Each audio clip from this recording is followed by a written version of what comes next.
नमस्कार, न्यूज 24 देख रहे हैं आप। मैं हूं आपके साथ डॉक्टर मीना शर्मा। राजस्थान की राजनीति में जब से राजस्थान में सरकार बनी है, बल्कि कहना चाहिए जब से किरोड़ी लाल मीणा राजनीति में आए हैं और सक्रिय आंदोलनों की राजनीति करना शुरू की है, तब से ही उन्हें सुर्खियों में, चर्चाओं में रहना आता है।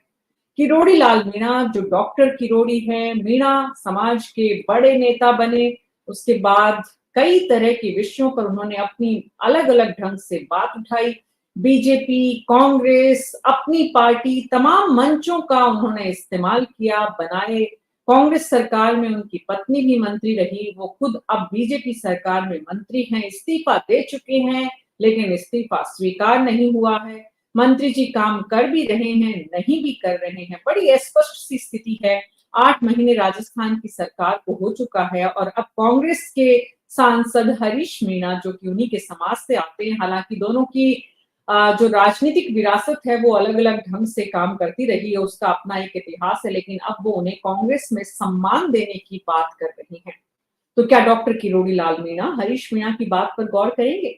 करीब 1 महीने पहले, बल्कि 1.5 महीने पहले इन दोनों की एक बैठक भी हुई थी। चुनाव से पहले उस बैठक को जोड़कर देखा जा रहा था, लेकिन हरीश मीणा के प्रस्ताव पर डॉक्टर किरोड़ी लाल मीणा क्या सोच रहे हैं और क्या इसका राजस्थान की राजनीति और होने वाले उपचुनाव पर असर समाज से जुड़े राजनीतिक विश्लेषक, सामाजिक विश्लेषक देख रहे हैं। हम समझने की कोशिश कर रहे हैं हमारे खास मेहमानों के साथ। राजकुमार शर्मा, कांग्रेस पार्टी के प्रवक्ता, राजीव तिवारी जी, वरिष्ठ पत्रकार, विनय जोशी जी, वरिष्ठ पत्रकार, राकेश वशिष्ठ जी, वरिष्ठ पत्रकार, राकेश वर्मा जी, वरिष्ठ पत्रकार, और बीजेपी ने इस मुद्दे पर अपने प्रवक्ता को भेजने से मना कर दिया है। तो बीजेपी अक्सर आजकल विषयों का चयन करती है, किस विषय पर भेजना है, किस विषय पर नहीं भेजना है। यानी कि इन विषयों पर उनके पास कुछ बोलने को है नहीं, बोलना चाहते नहीं है, या फिर वाकई में जरूरत नहीं समझते हैं।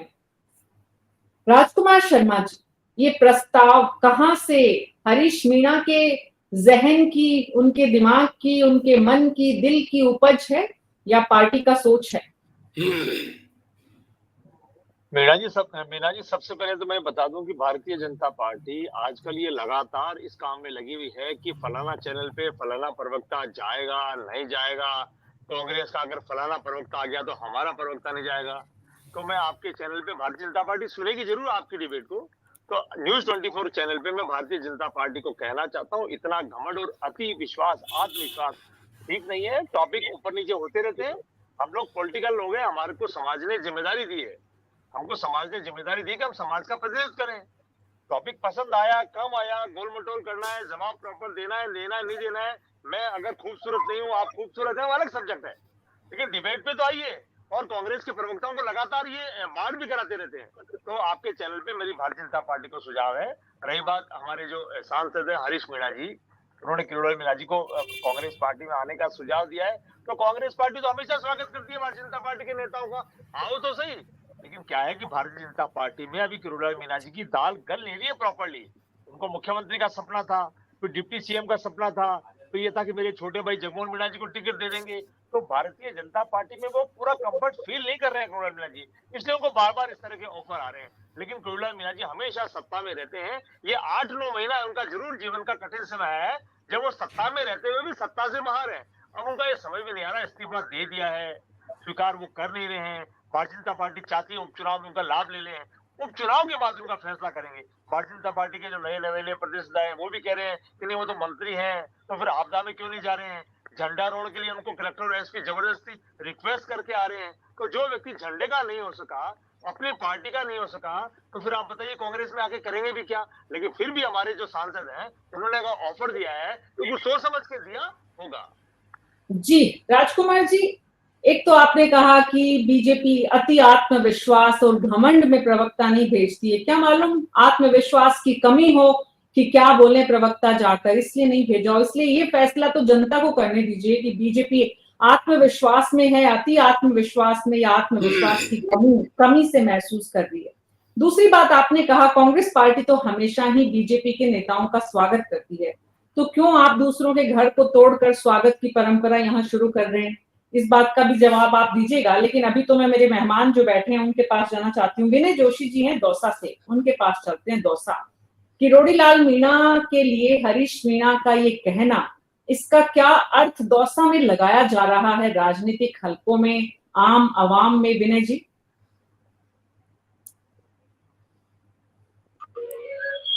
नमस्ते मीना जी,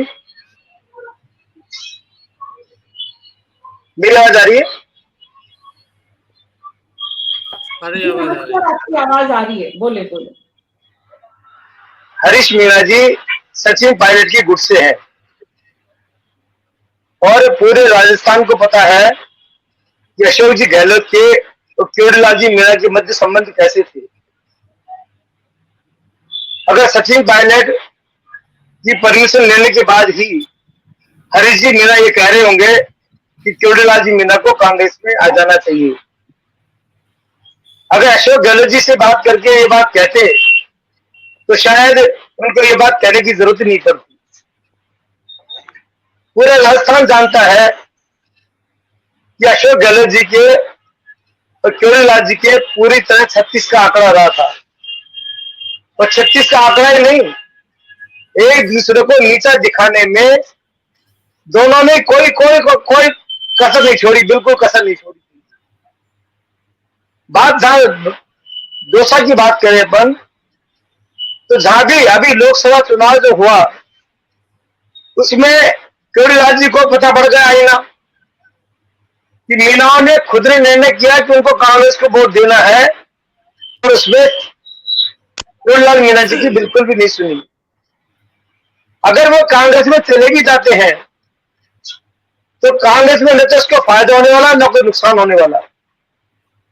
एक बात मैं जरूर कहता हूं, जो भी राजनीति समाज की राजनीति करते हैं, जाति की राजनीति करते हैं, उस नेता का कभी भी समापन समारोह हो सकता है।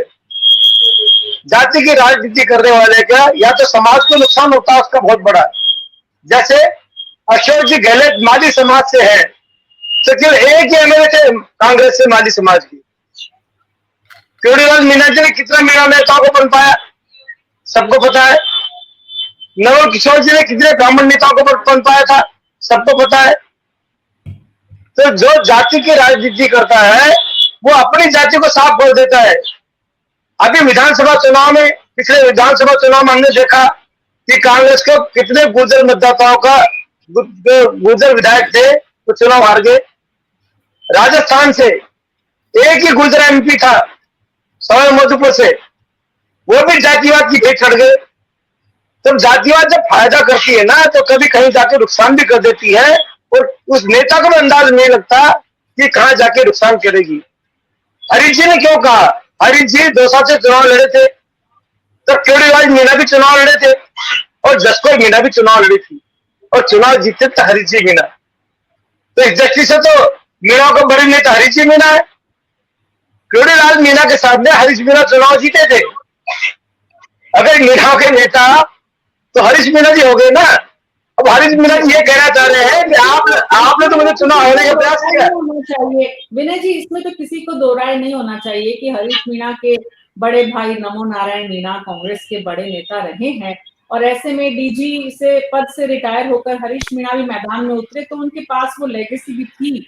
हालांकि राजीव तिवारी जी, मीणा जी राजनीतिक परिभाषा में इसको भीखी मार बोलते हैं, इसको आईना दिखाना बोलते हैं कि जिस दिन आप मुझे हराने के लिए बात कर रहे थे, मैं आज पार्टी में बुला रहा हूँ, आप आ जाओ, तो बड़ा बड़प्पन हरीश जी का दिखा, किरोड़ीलाल मीणा जी का दिखा। ये आईना बड़प्पन हरीश जी मीणा का रहा ना। ये आईना दिखा रहे हैं, खुद को बड़ा बना रहे हैं, या सामने वाले को छोटा बना रहे हैं, या किरोड़ीलाल मीणा को बता रहे हैं कि देखिए अब आप। राजीव तिवारी जी, बीजेपी और कांग्रेस के भीतर एक दौसा क्षेत्र है, सवाई माधोपुर है, आपका टोंक है, जहां तीनों इन लोकसभा क्षेत्रों में कुल मिलाकर, बल्कि दो, जो जिस तरह से इन दोनों नेताओं की राजनीति चलती है, लेकिन एक मीणा समाज है। अब इन तमाम स्टेक होल्डर्स को इस राजनीति के देखें तो बीजेपी के भीतर कांग्रेस के सचिन पायलट ग्रुप के इस प्रस्ताव का क्या इम्पैक्ट, क्या असर आप देखते हैं? देखिए, जिस तरीके से अभी नए प्रभारी आए हैं अग्रवाल साहब बीजेपी के, उन्होंने आते ही सचिन पायलट पर हमला बोला, तो एक तरीके से उसका काउंटर है ये कि सचिन पायलट ग्रुप ने कहा कि अच्छा आप ये कर रहे हैं, तो हरीश मीणा के थ्रू उन्होंने वहां प्रस्ताव भिजवाया। अब ये बात किरोड़ी लाल मीणा जी भी जानते हैं कि यहाँ आने के बाद प्रभारी जी ने इतनी मीटिंग ली, तमाम तरीके के बयान दिए, लेकिन उनका कहीं कोई नाम ही नहीं आया। एक बार बस फौरी तौर पर कह दिया उन्होंने कि वो नहीं, वो तो हमारे मंत्री हैं। तो यानी जो नए प्रभारी आए हैं वो भी उनको तवज्जो नहीं दे रहे हैं। तो इस मौके का फायदा उठाकर, और ये बात तो सही है कि अगर किरोड़ी लाल मीणा कांग्रेस में जाते हैं तो 2-3 सीटों पर निश्चित रूप से फायदा मिलेगा। टोंक उनियारा है, दौसा है, आपके भीलवाड़ा, और उधर जो बांसवाड़ा की तरफ जो सीट है, आदिवासी सीट, वहाँ फायदा निश्चित रूप से इंडिया गठबंधन को मिल सकता है। हालांकि अभी वहाँ राजकुमार रोत ने कोई गठबंधन की बात करी नहीं है, लेकिन अंततः वो हो जाएगी।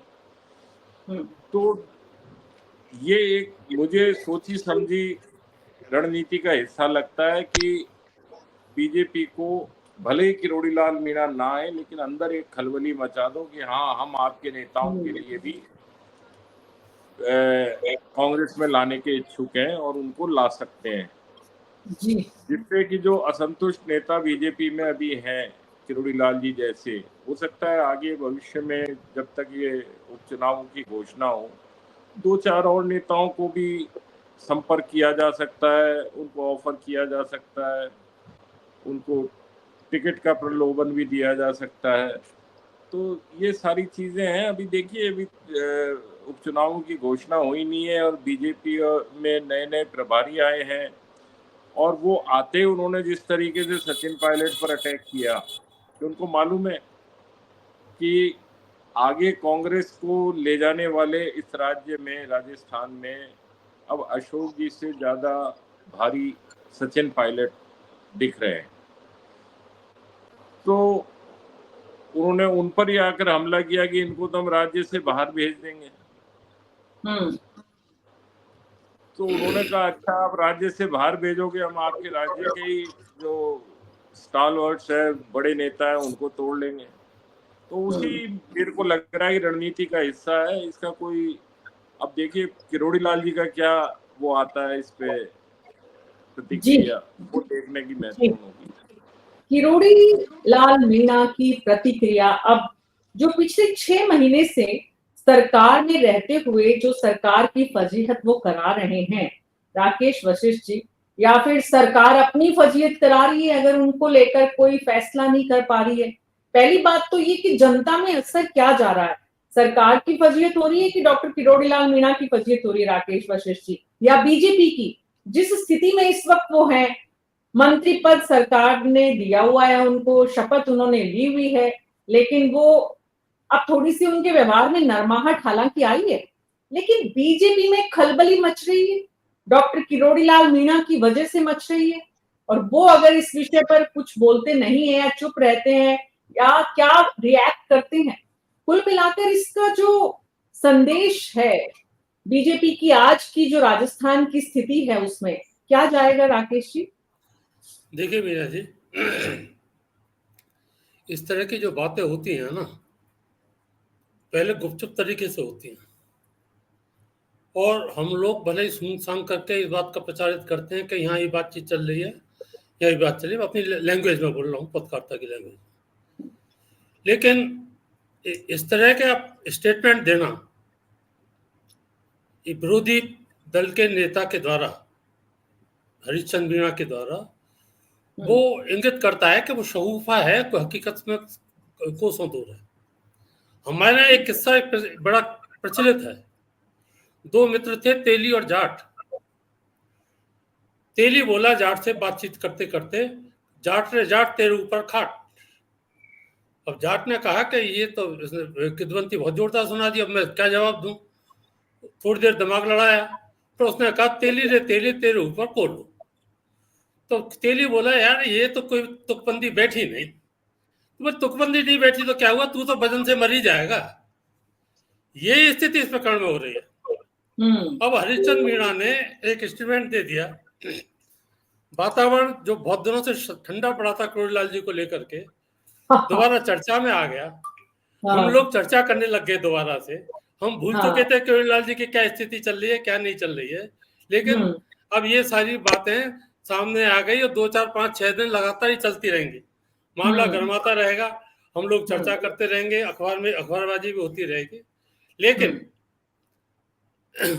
राजीव जी भी समझते हैं, हमारे मित्र विनय जी भी समझते हैं, इस तरह की घुसपैठ और किसी नेता को तोड़ने की जो कार्रवाई होती है ना, तो बड़े गुपचुप तरीके से होती है, किसी को कानो कान खबर नहीं लगती। और खबर जब लगती है जब मामला पूरी तरह मैच्योर हो जाता है। मैच्योर होने पर भी इस तरह का स्टेटमेंट नहीं आता, फिर तो घोषणा ही होती है सीधी। तो इसका मंतव्य ये तो साफ जाहिर हो गया कि कांग्रेस की तरफ से केवल शगुफा ही समझा जाना चाहिए, और भाजपा भी शायद इसको इतनी गंभीरता से ना ले रही हो, ये बात है। क्योंकि एक बात शुरू में हम जब करोड़ीलाल जी ने इस्तीफा दिया था, यहाँ पे भी चर्चा हुई थी। हम लोग कहते थे कि उपचुनाव में करोड़ीलाल जी की बड़ी महत्वता और आला कमान इनको छोड़ेगा नहीं। ध्यान हो तो उनको 10 दिन का समय दिया था करोड़ीलाल जी को कि हम 10 दिन में जवाब देंगे। वो 10 दिन आज की तारीख तक पूरे नहीं हुए। इसका मतलब यह है कि बीजेपी का आला कमान भी उनकी स्थिति को समझ रहा है कि आज उनकी राजनीतिक और जातीय स्थिति में उनकी कितनी स्थिति है, कितने मजबूत स्थिति है। अगर उनको जरा भी लग रहा होता कि ये आदमी हमको ज्यादा नुकसान पहुंचा सकता है, या ये लग रहा होगा कि ये हमारे लिए ज्यादा फायदेमंद हो सकता है, तो अब तक इनकी जो मांगे थी उनको कुछ कम बेस करते हुए उनको मान ली होती। लेकिन वो लटक रहे हैं, अभी तक उनकी तरफ से कोई स्टेटमेंट भी नहीं आता। अब इसमें एक बात हो सकती है, इसमें इनको जातिगत समीकरण कराने के लिए, क्योंकि ये बात तो माननी पड़ेगी कि हरिश्चंद्र जी मीणा नेता बनने से पहले आपके करोड़ीलाल मीणा सबसे बड़े नेता थे मीणा समाज के। अगर ये स्टेटमेंट इस बात को जाहिर कर सकता है मीणा समाज में खास तौर से कि हम तो चाहते हैं कि ये समाज के सारे नेता एकजुट हों और एकजुट होकर के समाज की बात करें, और अपनी तरफ से हमने पहल कर दी, बाकी करोड़ीलाल जी जाने, करोड़ीलाल जी का काम जाने, ये वाली बात हो सकती है। जनता में भी ऐसी कोई समाचार के आधार पर भले थोड़ी हम चलबाजी या चर्चा कर रहे हैं, लेकिन वैसा इसका कोई प्रतिक्रिया दिखाई नहीं दे रही इसकी। जी, जनता में तो राकेश जी, जनता में तो वैसे भी कोई बहुत प्लीज अपना फोन, जिसका भी फोन बज रहा है प्लीज फोन को, जी राकेश जी का ही बज रहा है, ओके। तो जनता में इतनी जल्दी किसी एक नेता के स्टेटमेंट से, दरअसल हरीश मीणा का तो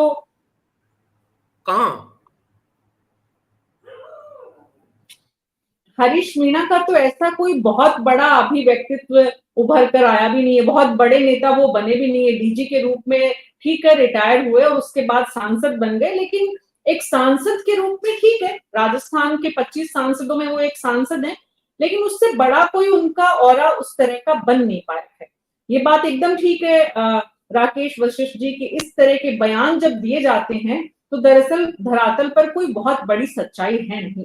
राजकुमार शर्मा जी, लेकिन आप बयान देकर राजनीति में थोड़ी सी गर्माहट लाने का भी प्रयास करें, कांग्रेस पार्टी या कांग्रेस पार्टी का कोई सांसद, तो बात ये उठती है कि भाई आप सामने वाले को जिसको ये प्रस्ताव दे रहे हैं वो तो पहले से ही अब बहुत, दूसरी पार्टी, सामने वाली पार्टी उनको कोई बहुत ज्यादा अब पूछ ही नहीं रही है, क्योंकि समय हो चुका है।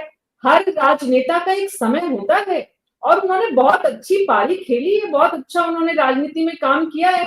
अब उनको कैबिनेट मंत्री है, इससे ज्यादा उनको बीजेपी देना चाहती नहीं है, तो जबरदस्ती किसी संगठन से कोई व्यक्ति थोड़ी ले सकता है, पहली बात।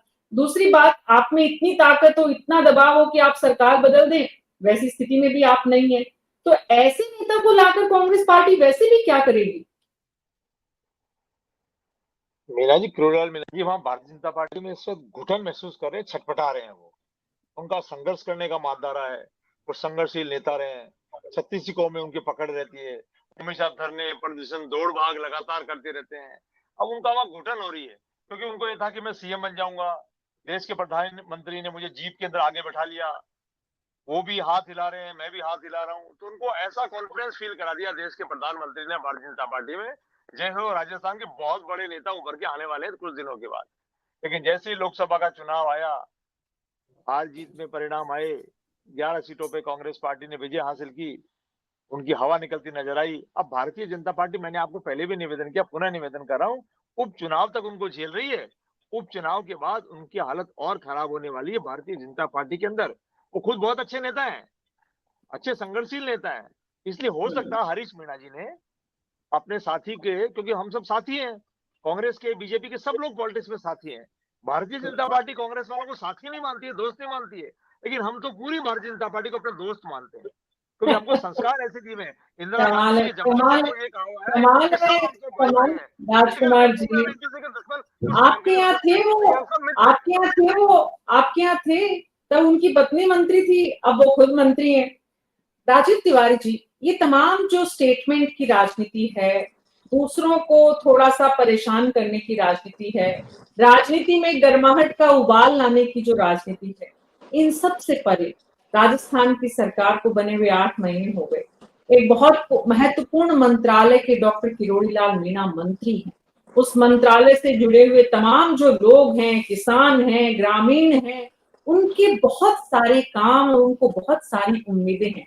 क्या बेहतर नहीं होता डॉक्टर किरोड़ी लाल मीणा कैबिनेट मंत्री के रूप पर उन पर ध्यान देते, लाखों लोगों की उम्मीदों को पूरा करते, बजाय अपनी राजनीतिक अस्मिता और अस्तित्व के लिए इतनी जबरदस्त घुटन में वो महसूस कर रहे हैं?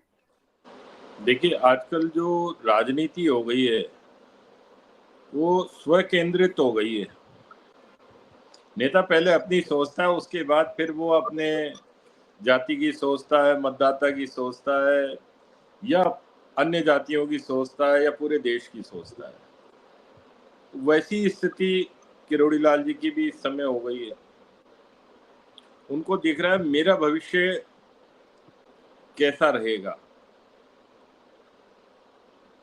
अभी उन्होंने हाल में ही एक वो दिया था, जब ये आरक्षण पर सुप्रीम कोर्ट का डिसीजन आया था, तो उन्होंने कहा था भाई मैं बन गया, मेरा भाई आरएएस हो गया और वो भी सब पढ़े लिखे हो गए, लेकिन मेरे जो पड़ोसी है वो अभी तक पत्थर ही तोड़ रहा है, उसको भी तो लाभ मिलना चाहिए। और ये सुप्रीम कोर्ट का फैसला, तो ये आप देखिए, ये फैसला भी, जो बात उन्होंने स्टेटमेंट दिया था वो भी सरकार के खिलाफ ही दिया था।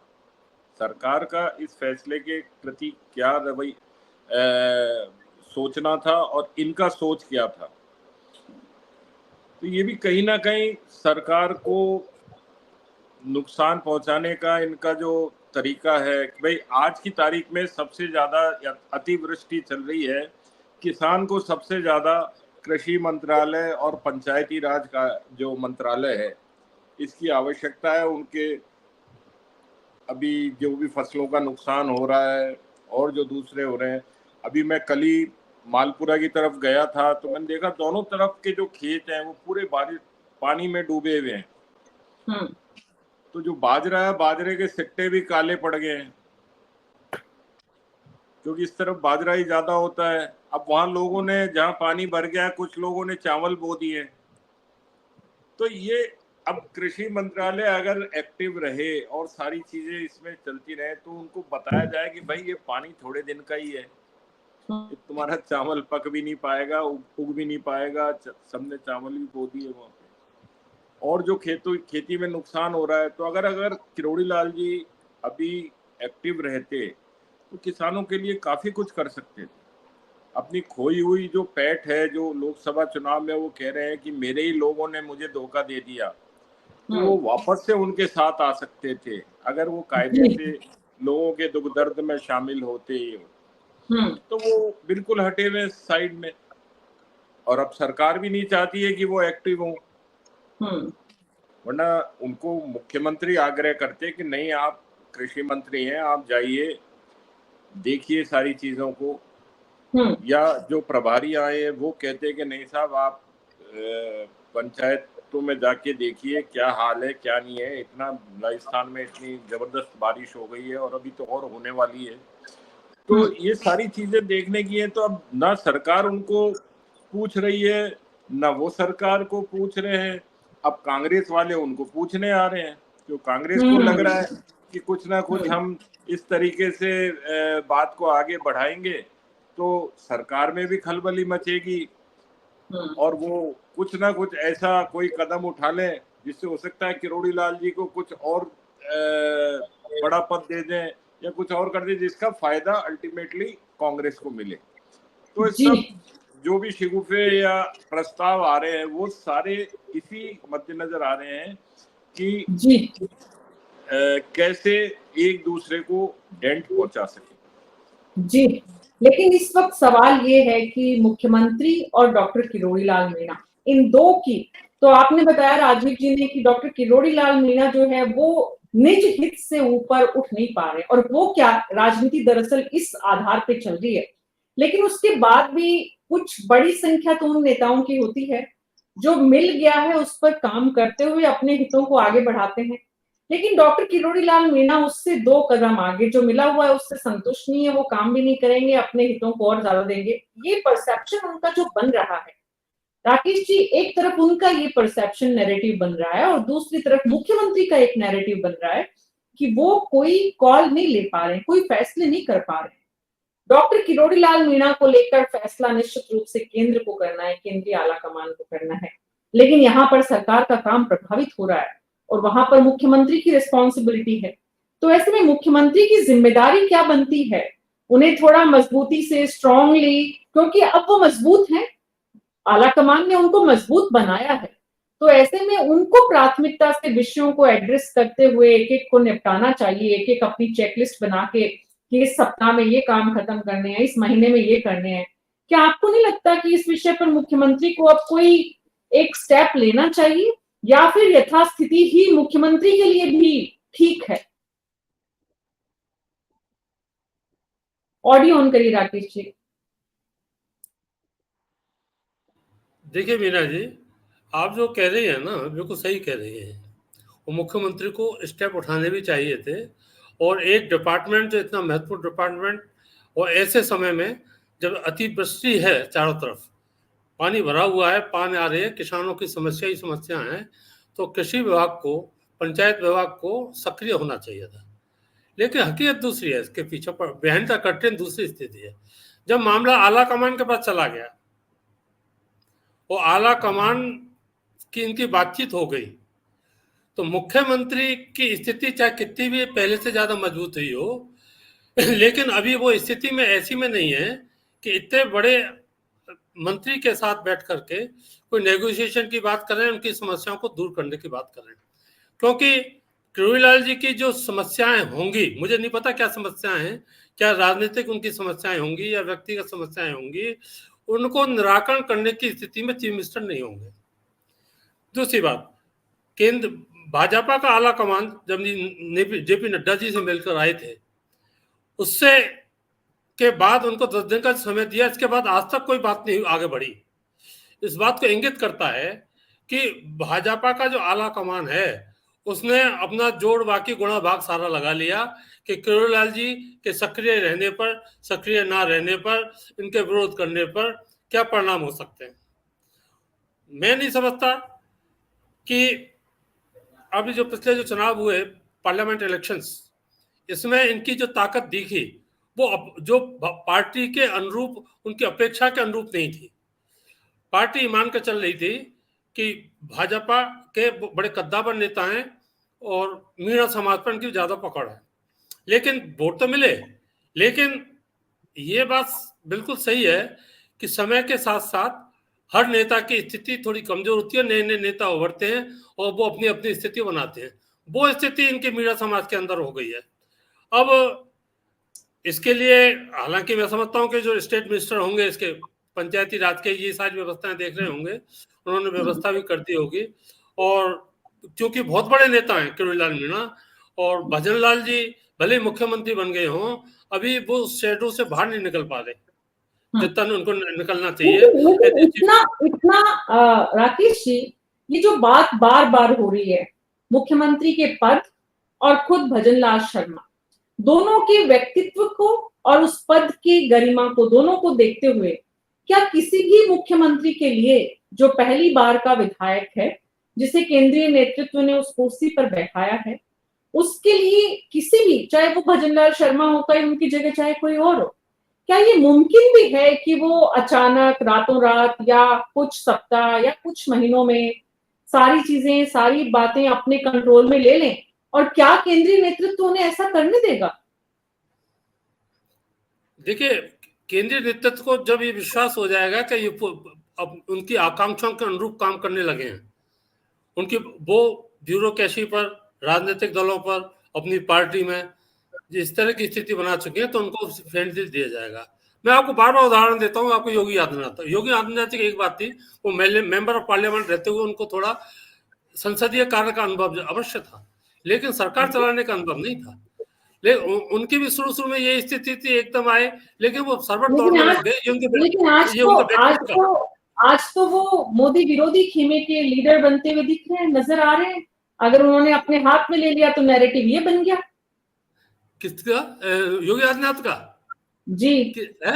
हाँ ना, योगी जी को ये अपन चर्चा भले ही कर लें, लेकिन मोदी के अभी आज की तारीख में चाहे तो मोदी की मजबूरी है, चाहे अमित शाह की मजबूरी है, उत्तर प्रदेश में उनकी पकड़ मजबूत है, वो अपने बलबूते पर है।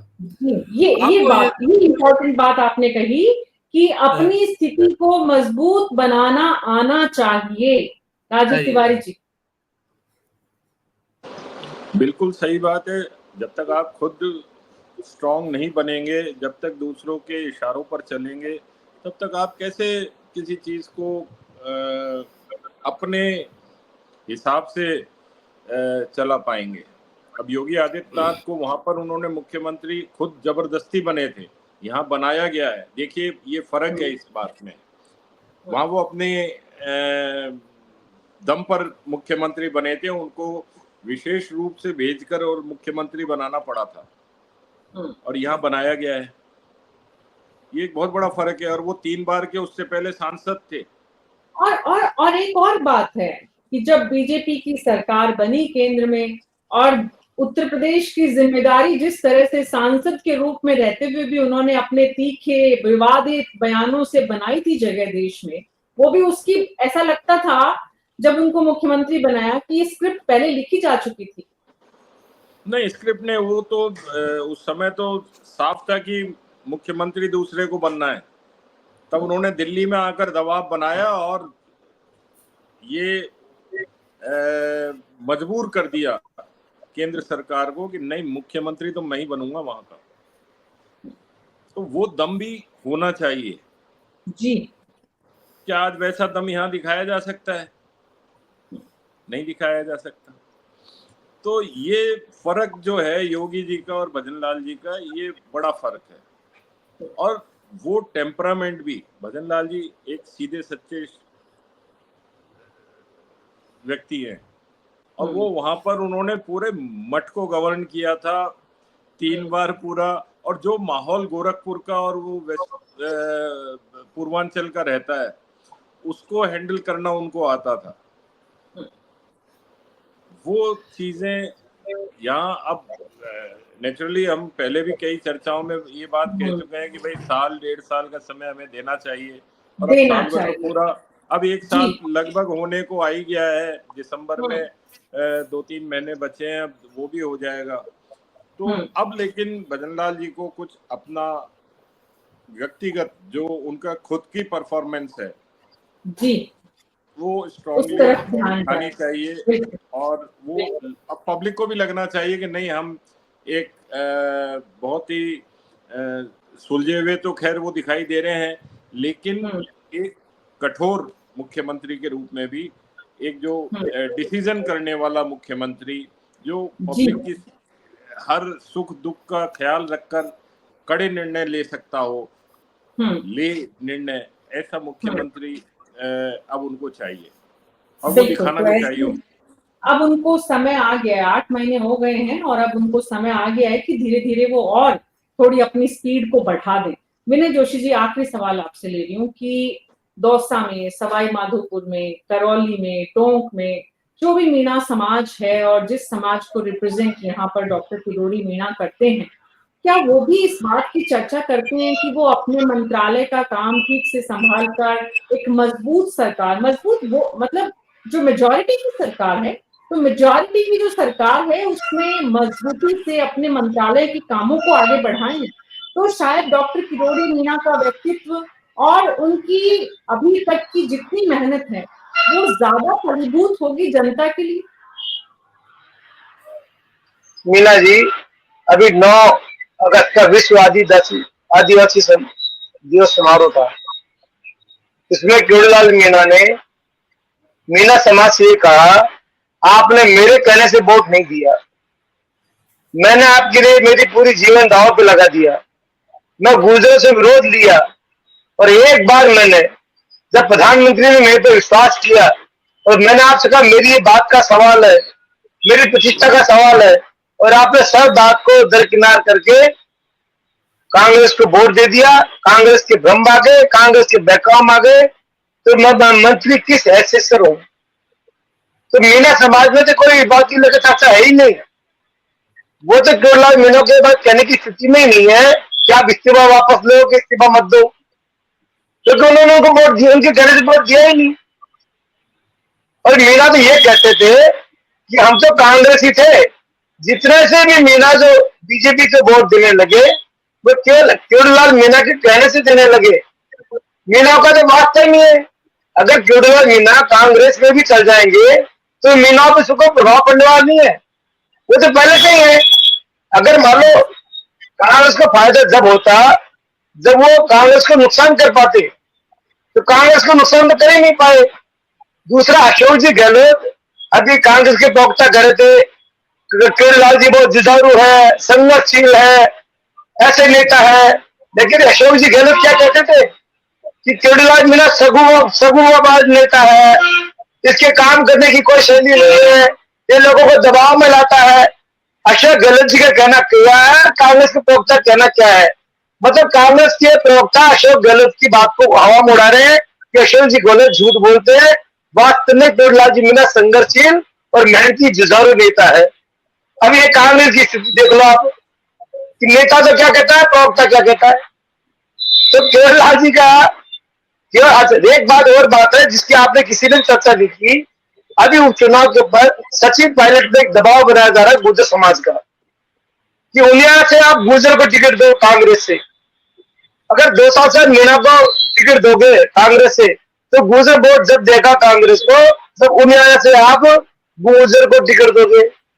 अब क्योंकि हरीश मीणा है, वो चाहते हैं उनियारा से अगर मान लो गुर्जर को टिकट मिल जाए तो मीणा समाज का वोट मिल जाए, इसलिए उन्होंने सबका फेंका है कि किरोड़ीलाल मीणा कांग्रेस में आ जाओ। ये असली आप जो उपचुनाव की गणित है वो आपके दिमाग से स्लिप हो गई, उपचुनाव की गणित को ध्यान में रखकर। बिल्कुल सही बात है आपकी कि ये जो आने वाली सीट है, दोनों सीट जो है वो जुड़ी हुई है, दोनों पर मीणा को टिकट नहीं दिया जा सकता। गुर्जर से 2-3 नाम जो देवली उनियारा से बहुत प्रोमिनेंट और सचिन पायलट के बहुत करीबी रहे हैं, वो लोग भी प्रयासों में लगे हुए हैं, तो इसलिए ये बात जबरदस्त दबाव इस बार जी, तो ये बात दबाव जबरदस्त है क्योंकि गुर्जर मतदाताओं ने जीआर खटाना हरा दिया बांदीकुई में, मीणा ने जीआर खटाना को वोट नहीं दिया, और 2 साल में गुर्जर मतदाताओं ने मुरारीलाल मीणा को वोट दिया, हरीश मीणा को वोट दिया, विजय सिंह बैसला को हरा दिया। तो वो चाहते इस बार उनियारा से गुर्जर को टिकट दे, जब गुर्जर मतदाता 2 साल में वोट देंगे कांग्रेस को, इसलिए सचिन पायलट और कांग्रेस की ये रणनीति कांग्रेस की कितनी काम आएगी, बीजेपी इसका क्या अल्टरनेट निकालेगी, क्या पलटवार करेगी, क्योंकि बीजेपी के लिए और भी ज्यादा स्टेक पर है, गवर्नमेंट है उनकी, और इसीलिए कल राजकुमार रोत को लेकर चर्चा की थी, उनको बीजेपी में लाने के प्रयास कर रहे हैं। एक बात आप सबने कही कि इस तरह की बातें जो है वो पहले से पब्लिश नहीं होती, तो भीतर ही भीतर बीजेपी क्या प्रयास कर रही है, कौन सी गणित को बैठा रही है, कौन से गुर्जर और मीणा को यहाँ फिट करेगी, ये भी देखना होगा। अभी आप सबका बहुत बहुत शुक्रिया इस चर्चा में शामिल होने के लिए। तो कुल मिलाकर जो बात समझ में आ रही है वो ये है कि डॉक्टर किरोड़ीलाल मीणा की जो दबाव की राजनीति है, उपचुनाव से पहले बीजेपी को थोड़ा कांग्रेस की तरफ से झटका देने का प्रयास था। हालांकि आज की तारीख में डॉक्टर किरोड़ी लाल मीणा कांग्रेस में जाएंगे, इस बात की संभावना बहुत कम है। लेकिन राजनीतिक दलों का मकसद राजनीति करना है, तो राजनीति हो रही है। और डॉक्टर किरोड़ी लाल मीणा के लिए न्यूज 24 के तमाम दर्शकों और पैनलिस्ट की तरफ से एक सुझाव भी है कि वो अपने मंत्रालय में बैठ के लोगों के काम करेंगे, तो शायद सबसे बड़ा योगदान होगा उनका, अब क्योंकि कैबिनेट मंत्री हैं वो और उनकी ये जिम्मेदारी है। न्यूज 24 पर अभी मेरे साथ इतना ही। नमस्कार।